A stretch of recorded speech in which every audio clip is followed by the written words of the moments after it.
Whenever I make a top, the first thing I'm going to do is put a tenon on it.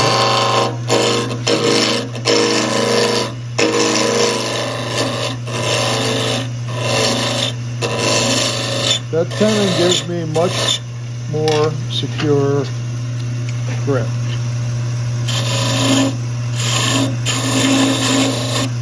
That'll be okay.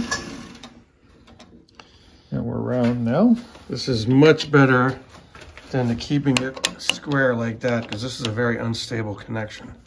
Right. So if you have a properly sized tenon that grabs the entire circumference of the jaws, like you can see how close my jaws are there.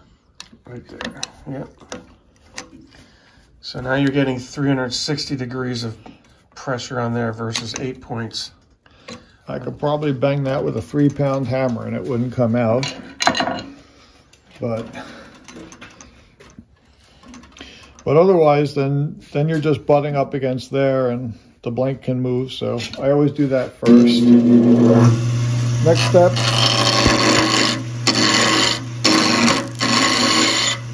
I'm using a spindle rough and gouge to get down the round. The flute is turned over to the right to aim the chips towards Bob.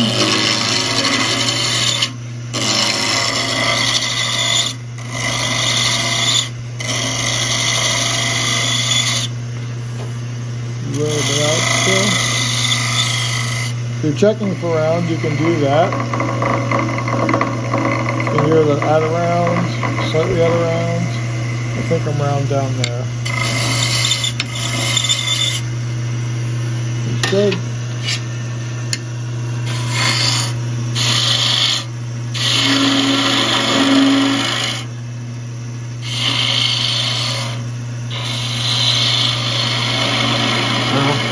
Tell me about this gouge you're using.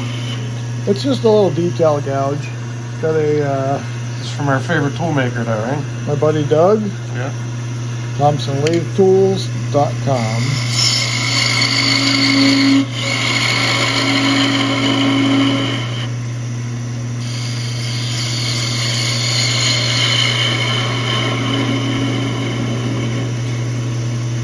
As you go towards the center, you got to slow down a little bit.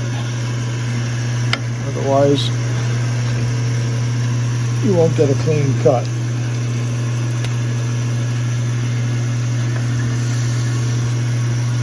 Light touch on the markers so that they don't glaze over.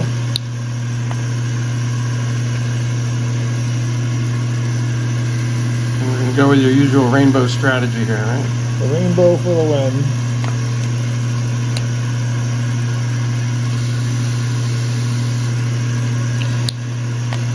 So there's a lot of debate about, do you do the marker first or do you do the embossing first? I'm a marker first guy.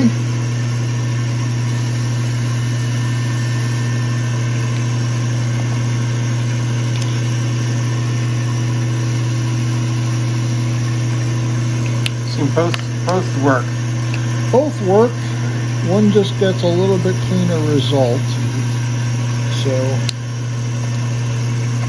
I gotta say, for all the tops we make, this is one of the most popular designs.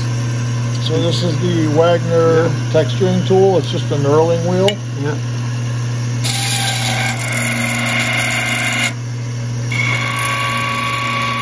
A fair amount of pressure here. Let's take a look at that knurling. It just comes out so nice. Yep.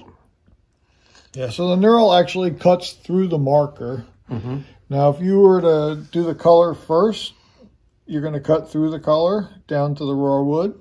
If you do the marker second after the knurling, sometimes it'll bleed into those little holes. So I do the marker first. Then I come back.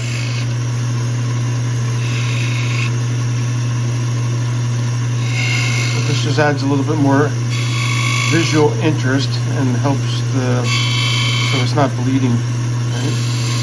Yeah, just a little color separation.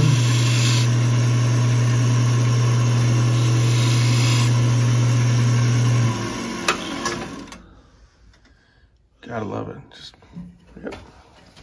So that is half of a top. Come back around.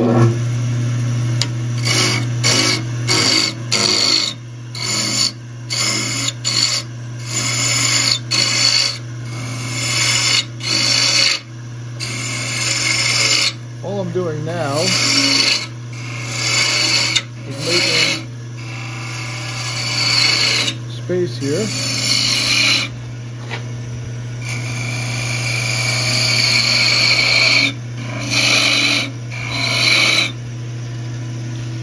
You always cut your curves from top to bottom, stopping at the center. Then I'm going to come across the face here.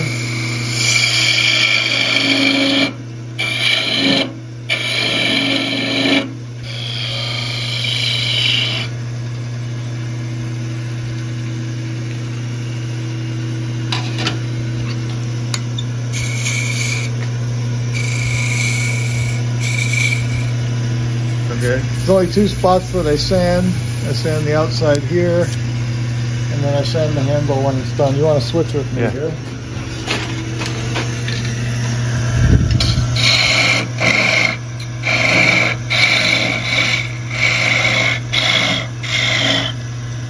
So I'm just cutting axis because I'm going to do the exact same thing on the bottom side here.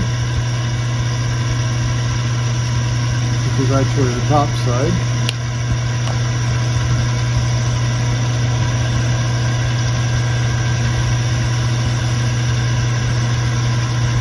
This is where it becomes a bit of an eye test. When I joined the club, I was probably about 40. I'll be 56 in a couple of weeks.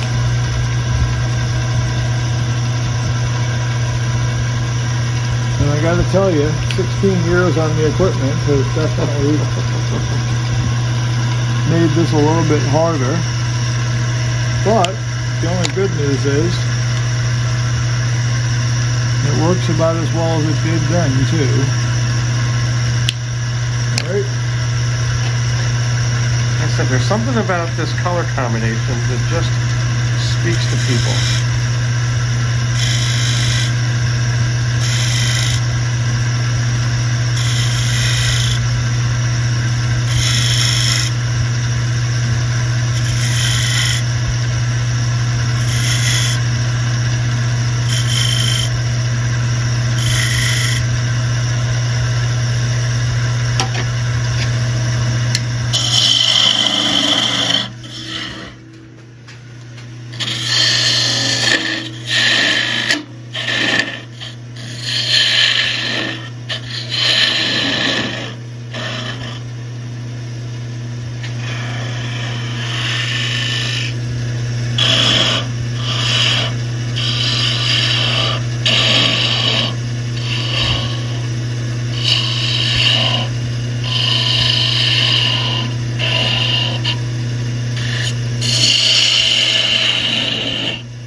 Just always cut the end off here with the skew.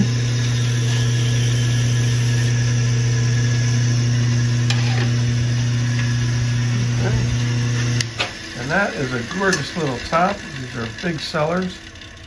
Whenever we do our fundraising for the Children's Hospital of Mountainside, New Jersey, people come to these and they look at them and say, I love them. So thank you, Steve. That was really nice. Yeah. And thanks for all you do for the New Jersey wood turners. There's a few more that we did.